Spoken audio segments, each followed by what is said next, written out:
I have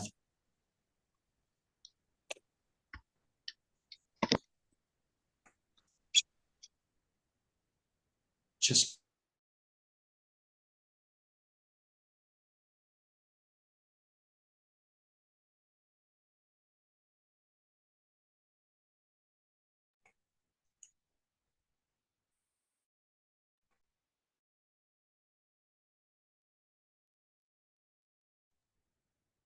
You've muted yourself, Tim. The deafening silence. Can you hear me now? Yes. Jolly good.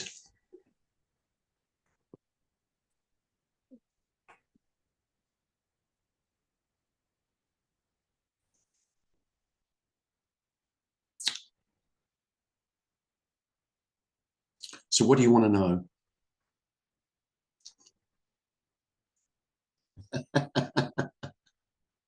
Go somewhere else. So there's no end to what you can know.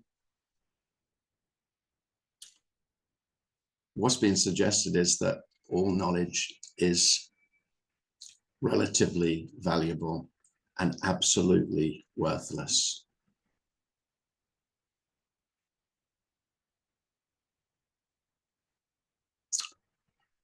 There can be no knowledge that is absolute. Knowing is naming, conceptualizing, separating, and then making relationships between the separate things. That's all. It's not worthless. It's relatively extremely valuable. My analogy is always the car.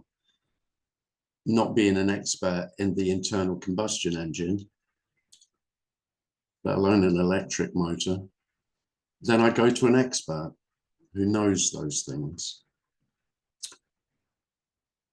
So the suggestion is that there's no experts about this.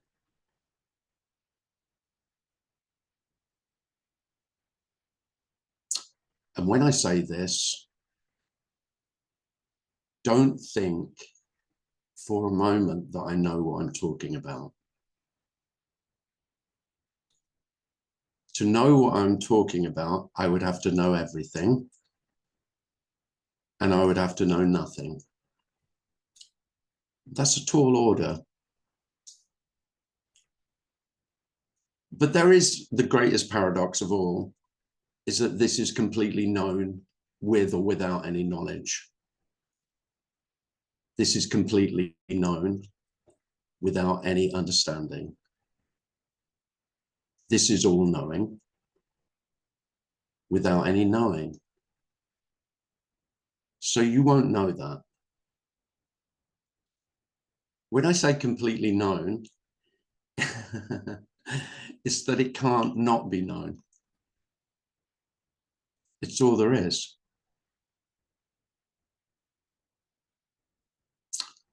So there isn't a great big thing called this. That would be God. And I have people say to me, well, you're just referring to God when you say this, aren't you?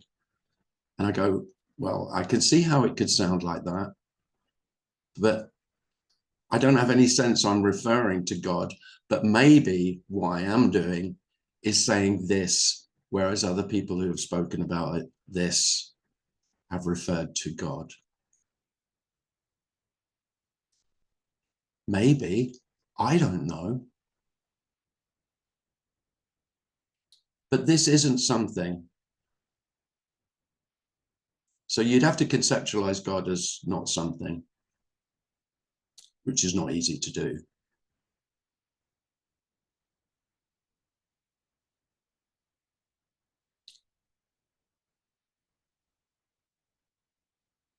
So there is no this. There's only this.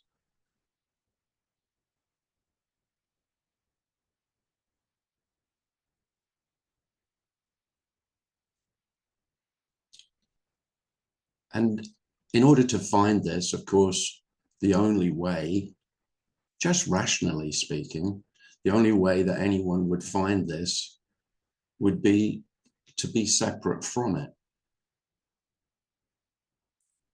In order to see this, you would have to be separate from it. And there is no distance anywhere.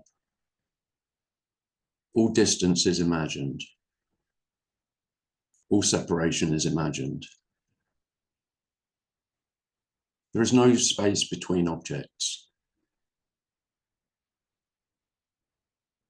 There's no distance. There's no in between.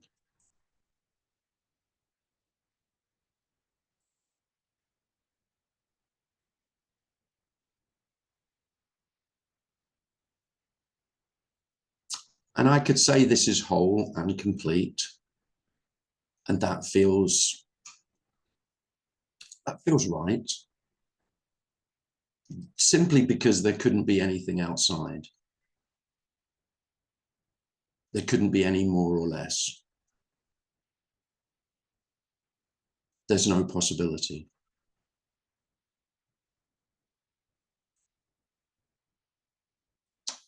And impossibility isn't something that self ever wants. Self lives impossibilities. And so this can feel devastating, devastatingly hopeless and pointless and meaningless. But it's not. The absence of meaning, the absence of point, the absence of purpose is not negative, it's neutral. This has no agenda.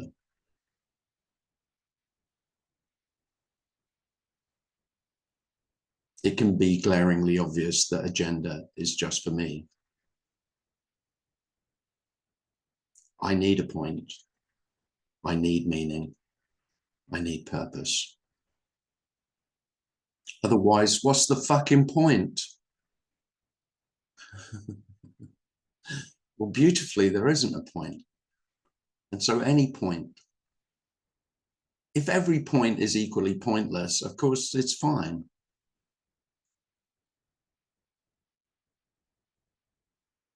It's just an okayness with the absence of there being any intrinsic meaning, any intrinsic purpose to life. You could say, but it sounds as though this is purposeful. You could say life is the point of life. The purpose of life is life.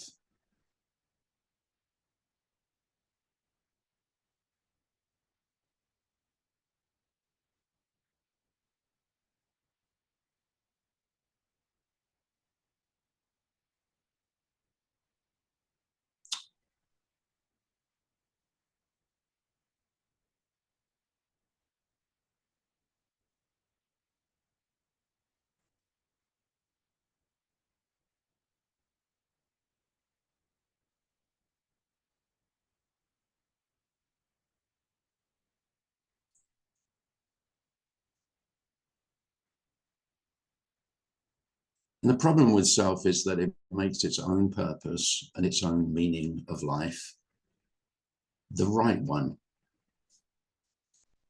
the correct. I like to be right. I like to know what I believe is true and correct. Well, that's all conflict. Because your purpose is different from mine. And so one of us needs to be right. Who is it? Well, what if no one is? Because there isn't a right way. There isn't a right purpose. There isn't a right meaning.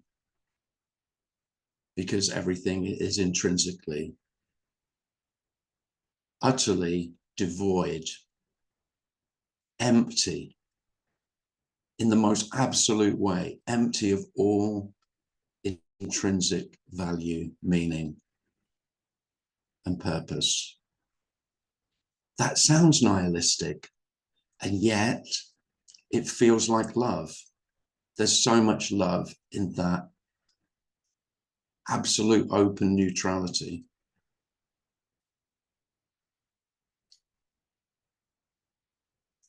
No one's closer or further away from the truth.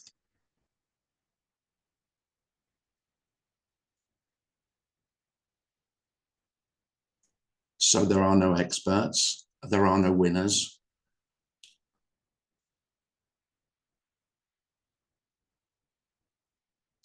All human beings, just glorious losers.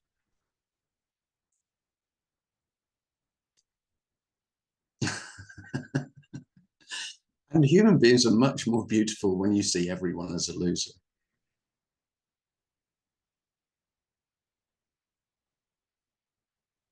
No one gets out of here alive. Isn't that wonderful? We don't talk about death anywhere near enough.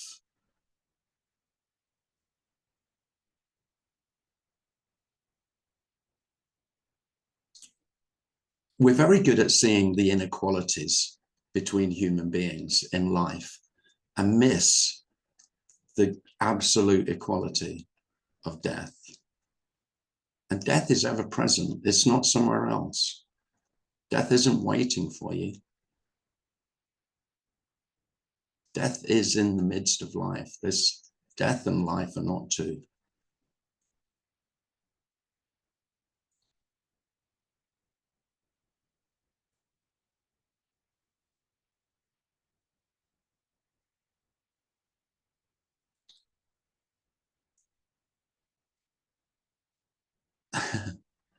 And there aren't many great pluses about this seeming falling away or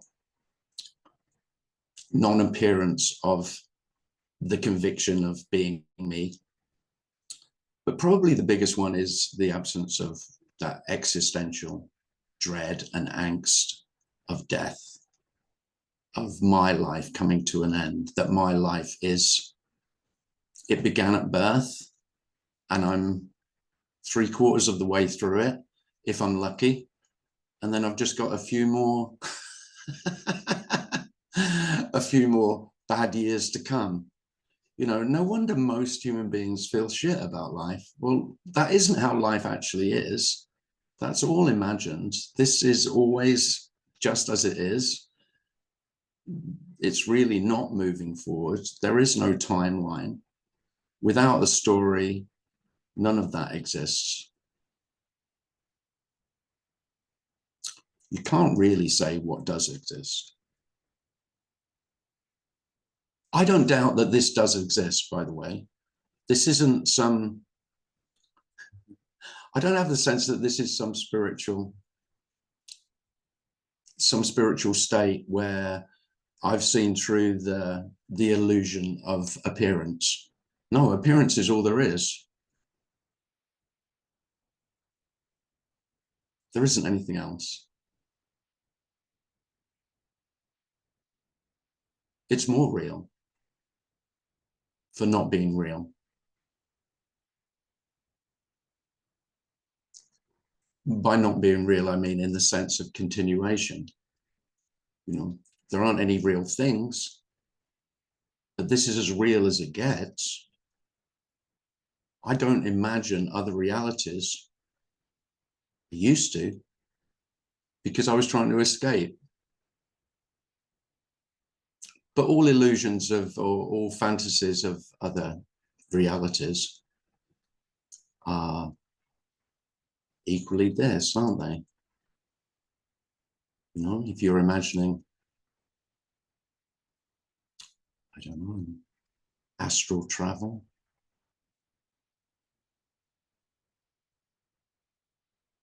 probably great fun. I can't say.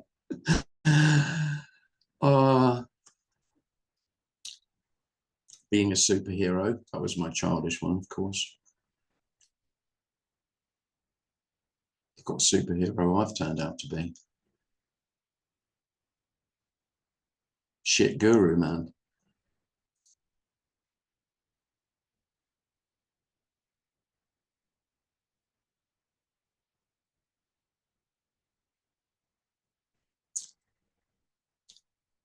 Well, it's great to see you all. If you want to share anything or ask any questions, then feel free. Probably best if you just put your hand up.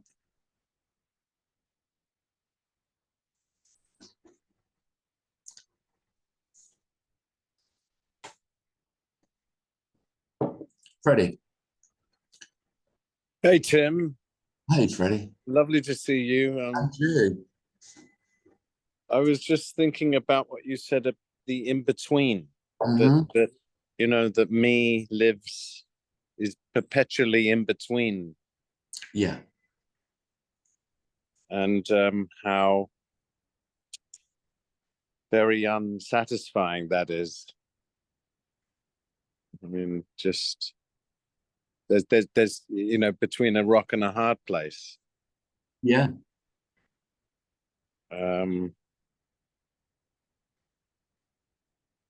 I mean, I had a lovely night's sleep last night. I I had this cyst on the back of my neck, and it was this little lump thing, and it was it's been there for maybe 15, I can't even remember how many years, maybe almost 20 years. Right. So I went to the doctor, and he looked at it and he said, "Oh, I could take that out. Yeah, I could take that." And I thought, "What, right now?" And he said, "No, just come back." And so I went there yesterday and just lay down on in his office, and he had two students with him, medical students, and there was a moment after about half an hour and he's still trying to get this thing out, that I thought, my God, what it wasn't, it didn't inspire confidence, let's just put it that way. And eventually he sewed me back up again, but it was I slept like an absolute baby afterwards, 10 hours last night of sleeping. And I thought, this morning, I thought, well, it's almost as if the body, you know, had I been as I used to be, I think I would have been very much in a state of apprehension. But Yeah. instead, my body just said conked out, and just conked out for 10 hours. It was absolutely fantastic. And I've taken a Adderall, and it's feeling much better now. But so much goes on in the head that is unnecessary. And I'm just talking off the top of my head now, but I'm just sharing that just simply because, especially the medical when you talk to a doctor, they've all got their opinions about things, but ultimately he's on a wing and a prayer like everybody else. I mean, he sewed me up. Yeah. He hasn't got a clue. He doesn't have a clue what he's doing. No, not at all. No. No, it's lovely, isn't it? Yeah. And of course, you know, they're the experts that, I mean, I suppose there's politicians, and then there's medical experts, and then they seem to be the gurus of our society. You can't include politicians, for God's sake. What do they know? Yeah, I mean, at least a medical practitioner does have some practical skill. He knows how to cut a cyst out. I mean, what does a politician know? He's just got some narrow-minded opinions about how to make the world a better place. Yes. At least the doctor does know how to cut a cyst out. I think that's that sort of practical knowledge I can respect. Well, I mean, after he left, he walked off after he'd sewed me back up, but I quipped to these two students, I said, well, there goes the butcher of Fletcher Street, because I mean that was I mean he honestly didn't really know what he was getting into, because apparently this thing was, it needed cutting. And at one point I suggested, why don't you just use a scalpel? Because what he was using was scissors that What do you use, kept a spoon? Yeah, that's what it felt like. Felt like he was using a spoon. Can you get a did, sharp, something sharp would be good. Yes, like some garden shears. But I mean, he had started something that he didn't really feel confident finishing, because his tool was, he referred to it as being dull. And I thought, well, I mean, what do you... God, did he tell you that? Oh yeah, he voiced it. What an idiot. I mean, it was a nightmare, but I mean, I couldn't help but chuckle to myself. Thankfully, it seems like it's not going to be infected or anything, but it's just that what it strikes me is that the experts in whatever field they happen to be in, it's just a matter of who sounds more confident. Yeah. You know? Well, especially in politics. There you go. That's all politics is. Yeah. Mr. Johnson would be a case in point. Right. I mean, well, if ever there was an example, yeah, of just being able to sound confident, and absolutely, that's all you need. Absolutely. You know, go to Eton and yeah, you will come out sounding confident. That's what that system does. Yeah. Yeah. Anyway, well, I wish you all the best, Freddie. I hope it heals. Thank you. If I'm here next week, or if I'm not, then call someone else. I don't know, but no, it feels like it's fine. So well, good luck with that. Thank you. Don't let him take your appendix out, Freddie. Thanks, Freddie.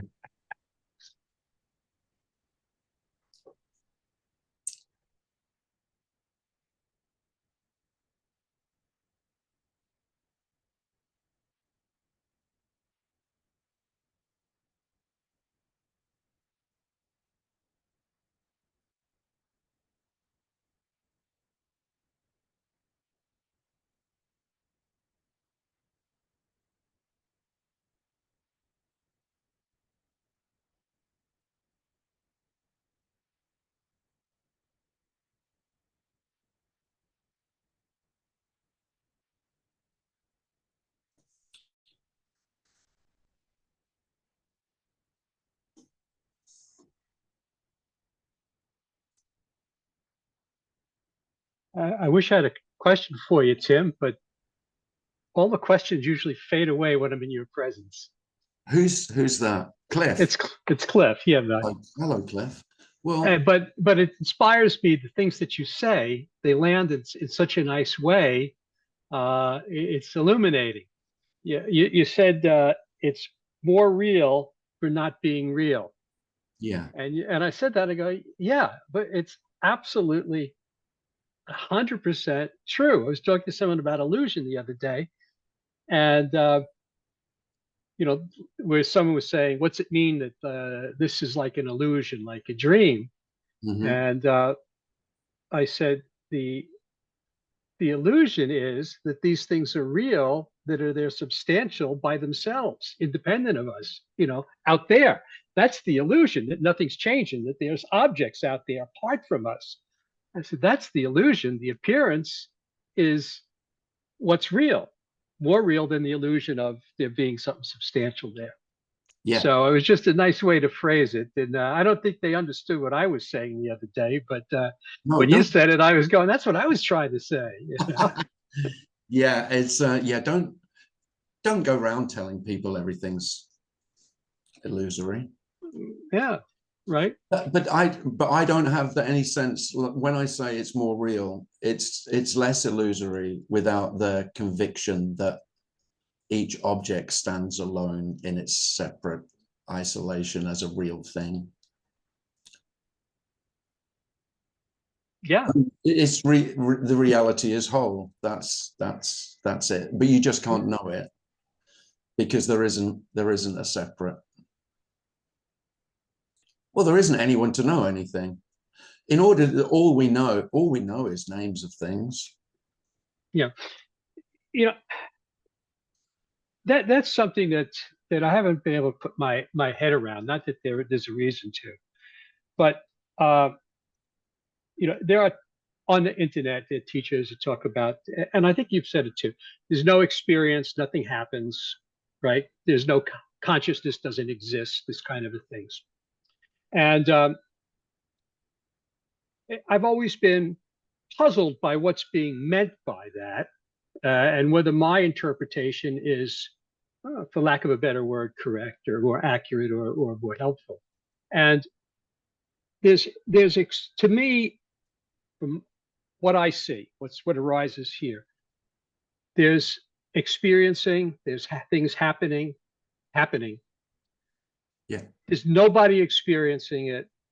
There's nobody that it happens to. There's not a happening that occurred that you could grab or something like that.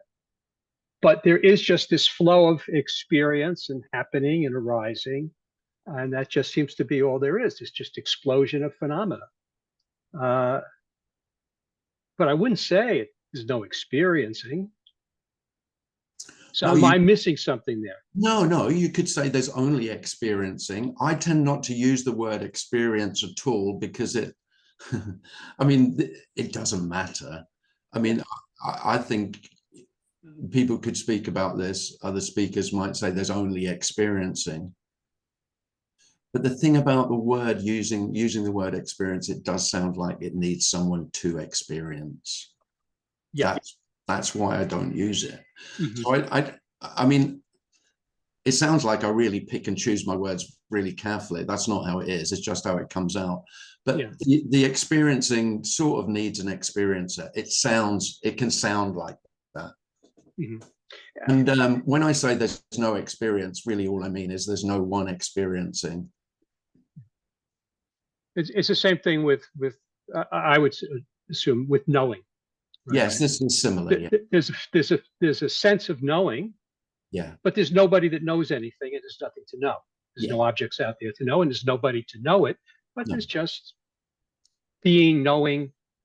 You know, just it's for lack of another way to communicate it, unless you did it to draw it or something. Yeah. I don't know. I mean, there aren't any non-dual words, you see. I mean, the whole problem with languages, all languages dualistic, and we're trying to share that isn't two, and language doesn't do that. It can't do it. But I will say that that's one of the beauties of speaking about this. One of the freedoms is that there's no one who speaks about this any clearer than anyone else. There will just be some string of words that you like the sound of, and all that means, when the word resonance is used a lot, and I think all resonance means is close to the words that I would use.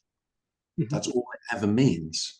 So you hear a string of words, or you hear someone speak, and you go, and there's a resonance. Really, it's, oh, I might think that, or that thought might occur here, or I've had that thought, or I've had something very similar. And so there's a resonance. But there is nothing in resonance. I mean, again, I think as a seeker, I was hooked on that. If somebody said something and it resonated for me, then I thought, of course, it must be closer to the truth. You can't help that. But again, it's completely innocent, beautifully innocent. There's nothing you can't do anything about that. The thing about resonance as an occurrence, as something that happens, is that it's very clear you have no say over that. Kind of like falling in love or just being attracted to someone. You know, you meet someone and you instinctively like them, and you're not really sure why. And equally, you might think, God, I can't stand them. I don't want to ever see them again. And yet you've got no just reason for it. You know, it's not reasonable. And so you argue with that sense. But there's nothing in any of it. Wonderfully, there's nothing in anything. Yeah. And it's wonderfully free in a very ordinary, not spectacular way. Life is simple because life is simply being as it is, and that's undeniable. And really what self is always doing is arguing with what is and questioning what is. And without the questions, what is very simply as it is. It is with the questions as well.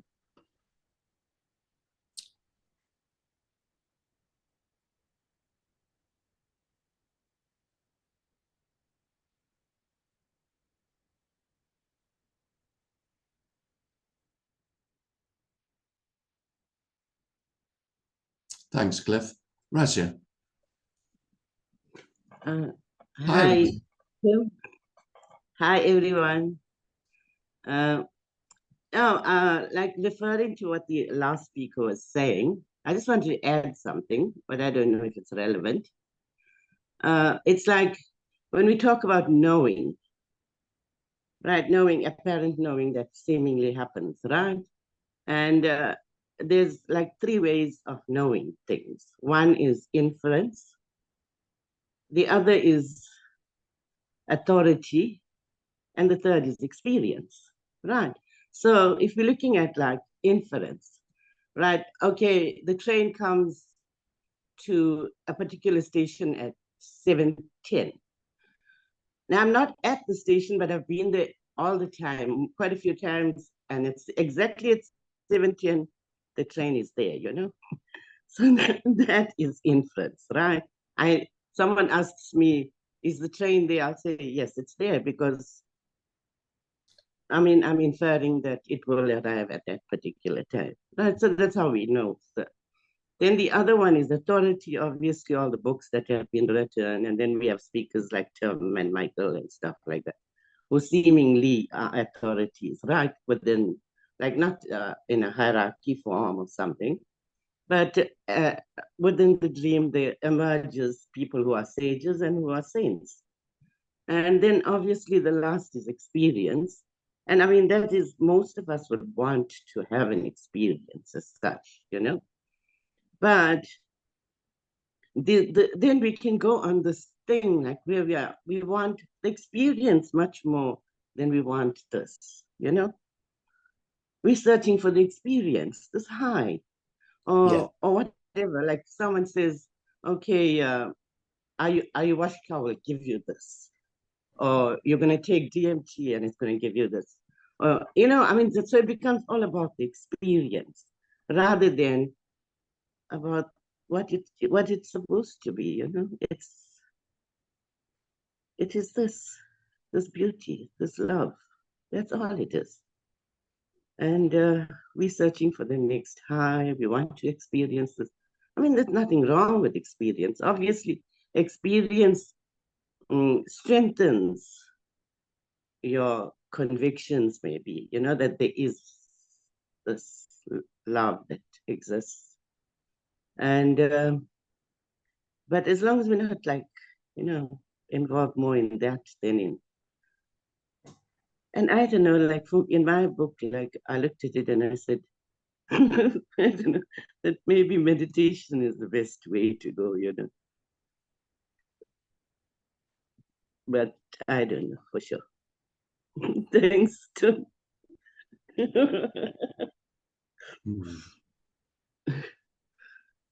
There isn't a way to go. Yeah, okay. There's no way to go. But yeah, I mean, if people want a method, like, you know, and I mean, to keep yourself busy or whatever, because lots of people, like, when they just give up all hope, like, you know, and then they experience whatever, the shift. So yeah, there is no method. I mean, and then in the end of the day, you look at it and you say, man, I was that all along, you know. I have been. It's like water looking for water, you know. And some people say the fish looking for water, but To be more precise, it's like water looking for water, you know? So, and then it just happens. And within the dream, there is this before and after when people seemingly experience this. But then there is also the intellectual understanding of it, you know? And yeah, and then, I mean, even if you look at like people say there are no others, right? Now, for me, it can be an experience of there is no others, there are no others. Or it can be a scientific way of looking at it and seeing that inevitably we all are connected, you know? And then we apply that in our lives. We're just looking at people and we see ourselves in everyone else. And if you look at the other person and you say that is me now, you know, then obviously the whole dynamics, the whole relationship dynamics changes. Because now you want the best for that person because that is you as well.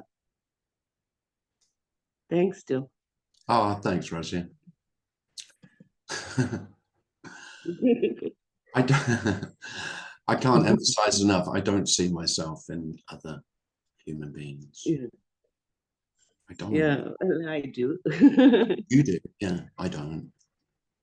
No. Yeah, it's like just. No, It's I not see. like, I see every human being as a totally unique, wonderfully unique human being. That's exactly. that's all I see. Everyone. I mean, I don't see myself. That's all, to be honest, that's all I'm speaking about. What seems to have no longer appear is the sense of I am separate from everyone else. So maybe that's what Razia means when she says she sees herself in all the others. Maybe that's what she means. I don't have any sense of that. The uniqueness of every human being is more apparent, but equally, and this is paradoxical, in that uniqueness, I don't have any sense of I could know them. All I can know is their smile, the way or the feeling I get when I'm with them, I don't know, that simple joy, the simple joy of being with other human beings. And it is the best. I just think we're animals who have got far too, who have been cursed with this sense of self. And the curse of the sense of self is this isolation from every other self, and therefore the desperate longing to be connected with another self. That's the curse. Well, it's not going to happen. There are no other selves. There is no you to be connected to another. That's the liberation. Now, it isn't the liberation you're looking for. You're looking for the connection. There can't be connection between those who are not separate. There are no two to be connected. So that in itself is devastating. If that hits, it can annihilate everything you've always dreamt of. It really Tim, is. can I respond like to that? Stop. Sorry, Razia. Can I respond to that? Yeah. Like, I mean, we are living in a dualistic world, okay? And we're not. Well, I mean, okay, I know I'm not, but I mean that doesn't apply to every single human being. Yeah, I know what you mean. It looks like. Yeah, but what we're talking about is, although there are differences, there is this uniqueness to every person. There are similarities, you know, and that is what brings us together. Like it's like you know, like someone said, I am a human being, you know. I mean, all identity falls away. But someone says, like, I am a human being. And to me now that is, no, you're not a human being, you know. It doesn't make sense. because you're already identifying as something, you know? No, it's not that I am a human being. It's that there's only human being. Yeah, but I mean, There's- the very there's no- fact that they there's- do identify means that there is separation. Most selves don't identify as being a human being. They identify as themselves. That's the identity, not being a human being. There's no problem with being a human being as an identity. The problem is that I am a human being. Yes, okay. You Not are a human being. You are Christian. You are. Human is all there You can is. say a whole lot of things, but identifying as a teacher, as this, as that. So that is where the separation lies. Sorry, sorry. Forgive. Yeah, it's in identifying it with any way. Then we drop it, but I mean, within the dream, there would always be similarities. There will always be differences, and obviously, what you said was so true, that each person is unique. Thanks, Rezi. And in that sense, yeah. Thanks. I can put it off now. Who's Michael or Natalie? Who wants to go first? Natalie? Hi, Natalie. Hi. Hi there. Hi, how are you? Good, thanks. I don't know what I'm even gonna say. Who knows? But I was just gonna say it's a little bit like riding on hot pavement with water, you know? It's just however it goes. I mean, you know, that sense of, yeah, I don't know. It's almost like that feeling of fighting with what is seems to be what was happening all the time, but that was just what is, you know. It couldn't have been any other way. No. And you know, it just feels like the idea of controlling something, you know, that was never happening. That was just thoughts of, I don't like this, I want it to be another way. Yeah. And you know, it's as it is. Well, and like your analogy, all of, you know, I mean, where is that? Where it's empty, yeah. No, it's your writing on the pavement. It's all evaporated, isn't it? It's gone. Yeah, it's gone. It's gone as it's gone as it's written, isn't it? Right. It's done and undone. But did you ever have a thought of a fixed past, like it was a fixture, that it had been logged down somewhere? I don't know what that was, but that was very pervasive thought, that there's this fixed past, maybe because, you know, there were thoughts that now I need to make it a different way in order so I can get it right. And there is no right or wrong way. It's as it is, and then there's a judgment that was right or wrong. It changes nothing. No. I mean, no. Yeah. And I mean, I can remember my story as well as I used to, just about as well, probably not quite. But it's just very obvious that it doesn't exist unless I tell the story. Right. And it's nothing to do with this. This isn't dependent on the past. That's the most, I mean, that's incredible. Very incredible. You can't tell many people that. So this hasn't come from the past. No. This is uncaused. Totally. And then you might just sit open-mouthed. Yeah. What the hell? What the hell? What do you mean? What do you mean? This hasn't come from the past. No, it hasn't. No. Where's the past? No. Right.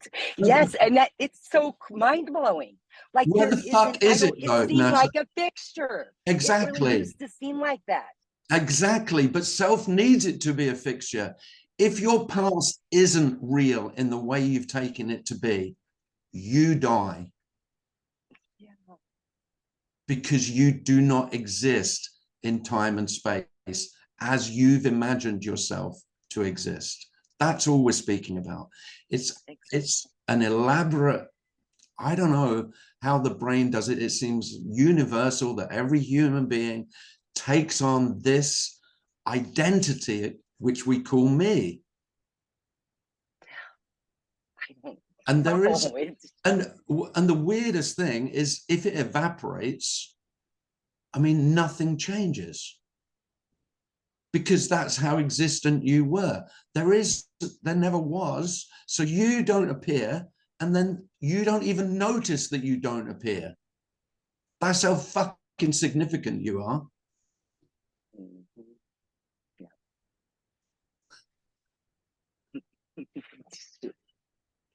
I don't know. It's just I know. crazy. Yeah. It's wonderfully, and yet, of course, it can feel crazy because you want to tell people. I wanted to tell everyone, nearly everyone I told said, I think you need to go to hospital.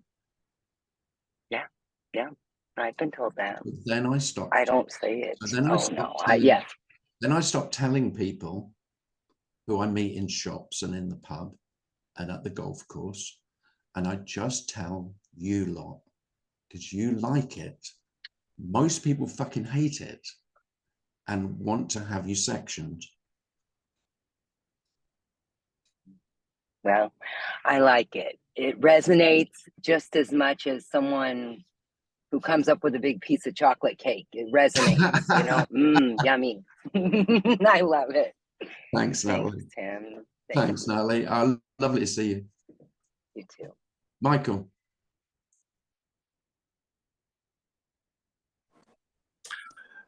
Can you hear me, Tim? Yeah, I can hear you fine. You said something earlier in the meeting about if there were a it or a this, we would have to be separate in order to see it. Yeah. But there is no us to see it. Right. Excuse me, my wife will get that. And that leaves us nothing but words for things that exist only in the naming of them.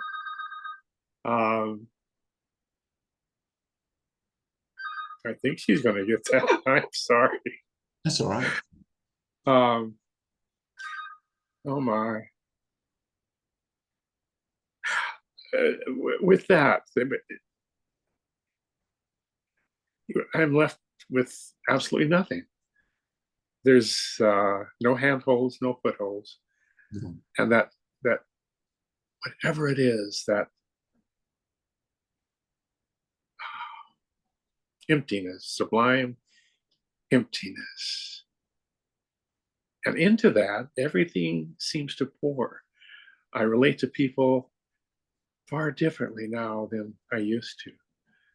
I see them, everyone has, like you said, incredible universes of self-referential memories. I was in the car the other day waiting for my wife. She was shopping, and across the way was another little lady in the handicapped area. And I said, hello. She said, hello. And we started talking, and her sister had died, the elderly lady who she dearly loved. Her husband, who was a Yaqui Indian, had just been diagnosed with cancer, and she was out of money, and her car ran out of gas. And I said, I have some money if you'd like. And she said, oh no, my granddaughter is coming. She said, I raised her since she was a baby. I said, oh. But I was listening to this whole story like a novel.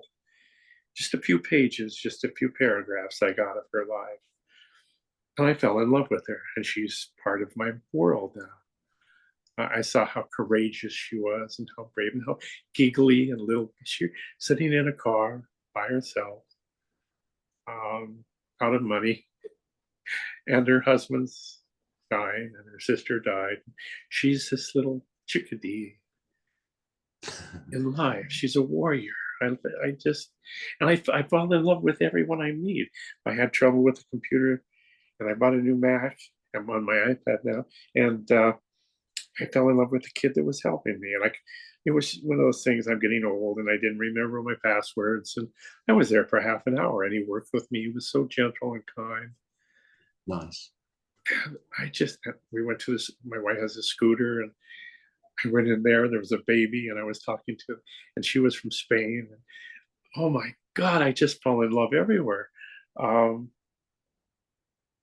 fall in love. And really, what you talk about, it's all love. I think it's falling in love with ourselves. I think it's the brain falling in love with how beautiful this mysterious reality is created. Knowing that it's all made up, really. We don't have a word for it. There's no analogy for it. But it is delightful to be human. And like you said, it doesn't last that long. No. There's a wonderful movie called Palm Springs where people come back time after time. And each time they get more confident in life and they're fearless. And it's absolutely delightful. Yeah, I'm getting old. I have all the aches and pains and my back is out. And I can't walk very far because my hips ache. But my God, what I can experience now is so utterly delightful. I get to spend time with you. I find that delightful. That you opened some windows this morning. And I love that. And I thank you for that. Thanks, Michael. Lovely. You're lovely.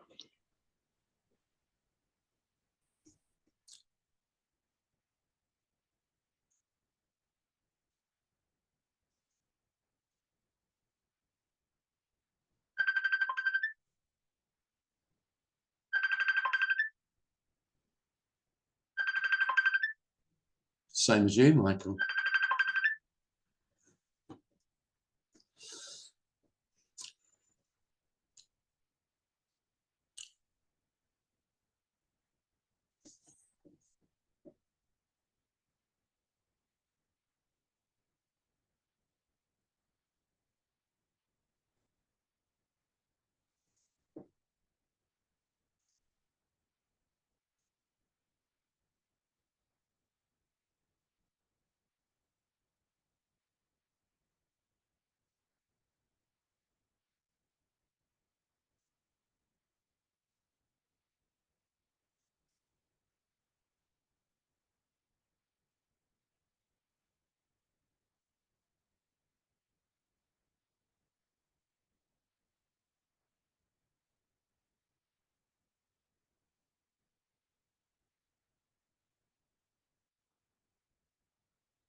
Hi, Caleb. Hello, can you hear me? Yeah. Hey. Why? Hello. Nice. Yeah, Michael just mentioned he mentioned self-referential memories, and I've been thinking quite a lot about memory this week, and it seems to me that my strongest memories are when I can feel myself. I can picture myself there, and it seems that's what the memory is somehow. It's just this sense of self-consciousness. Mm-hmm. But I'm guessing that if you don't have that self-consciousness, like you said, you still have memories. Because I'm trying to remember something without me being there, and it doesn't. I can't. No, well, there's the whole illusion that you were there. I was there in the first place. Yeah. That you were there. Yeah. You weren't there. I know. Yeah, but that's the weird thing, because it seems like the strongest memories are. Well, of course, they're the strongest. That's what self relies on. So if the sense of they're just memories, and you weren't there, then of course that is the end of you, because what are you without your memories? Who are you? What are you without your memories? You're not. You're not.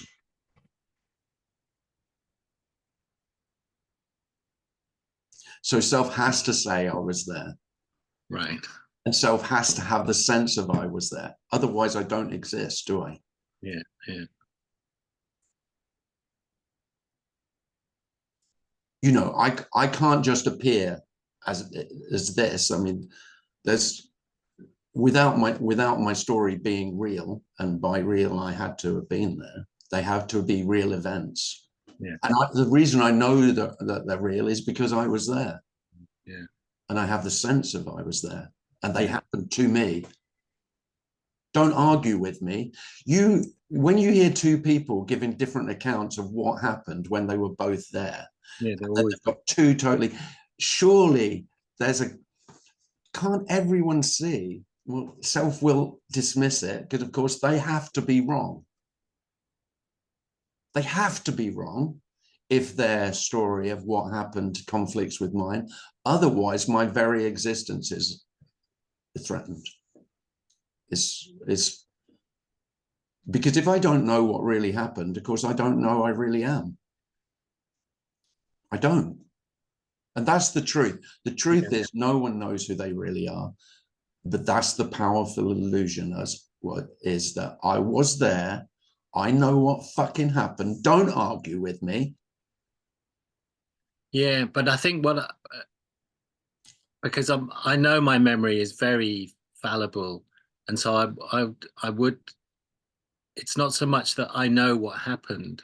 It's that it's more that sense of self-consciousness that I can remember. Absolutely. Somehow. Yeah. Well, I mean, it's just the nature of your sense of self is very self-effacing, and I don't need to be right. I still need to have been there though, don't I? There, Yeah, that's all that matters. Yeah. So, but there are selves who need to be right. Caleb, you're not one of those. You just don't. You're quite happy to say, yeah, my memory's shit. That's not how it was. Yeah. You were still there though. You don't doubt that. Well, I do doubt that now. I mean, having listened to this message for too long, and so I am questioning that, constantly. Yeah. But it's. I guess it's the memory is like you say, it's self-reinforcing. It's kind of absolutely. I mean, alive. Yeah. Yeah. I mean, really, the memory is exactly the same. It's funny because the memory is not altered one jot. The memory just appears, whether there's a sense of it was mine or not, whether I was there or not. It's of no significance. But to me, of course, it is hugely significant. Yeah. I depend upon it. Yeah.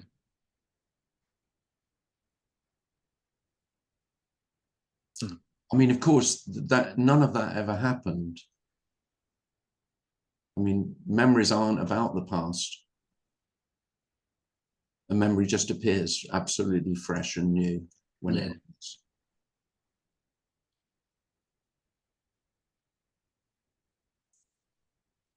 There is no library.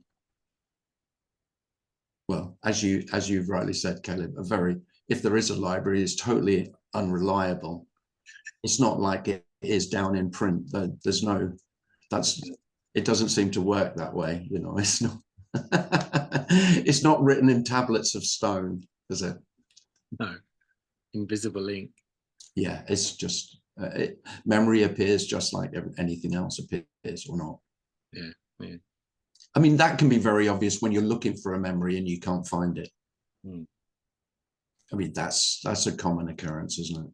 Yeah. I know it's here somewhere, but I can't find it. Oh, that's because it's not there. It just appears or not. So we don't have memory banks then? No. So the whole science of memory. I don't know. Yeah. I'm not a neuroscientist. I'm just saying how it seems to happen, and memory appears to happen or not, doesn't it? Yeah, it does. Yeah. Like everything. I mean, memory isn't present until it's present, is it? Yeah. It's the same for everything. And the reason, I mean, most Alzheimer's and dementia is so devastating for self, because self relies on it so much. And that's my experience with my dad. It was in the first few years, it was so devastating for him because self feels it's losing itself. Yeah. And it was terrible for him. So much fear, terror. Yeah. And yeah. But wonderfully, there's nothing to lose. Where self is concerned.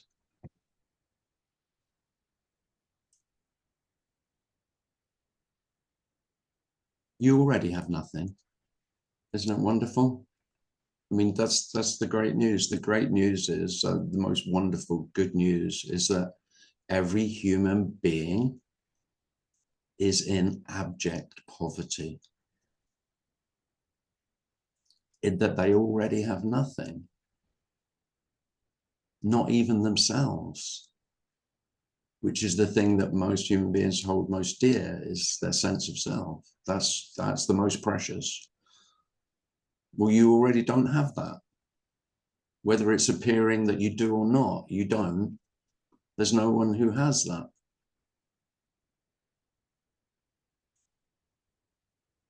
So I don't see people, human beings, who have a sense of self and who don't. It's very obvious no one does. And most people think they do, are convinced, totally convinced. And far be it from me to try and convince them otherwise.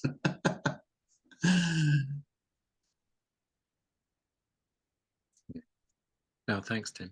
Oh, you're welcome, Caleb.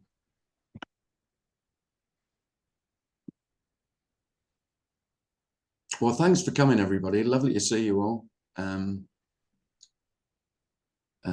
Thanks, Anita, for co-hosting, letting people in. You're welcome, Tim. Thanks. Yeah, I look forward to seeing you again next Thursday, hopefully. Who knows? Where's next Thursday? But lovely to see you all. Take care, everybody. Thanks, Tim. Thanks. Thank you. Thank you. Thanks, Tim. Thanks, Anita.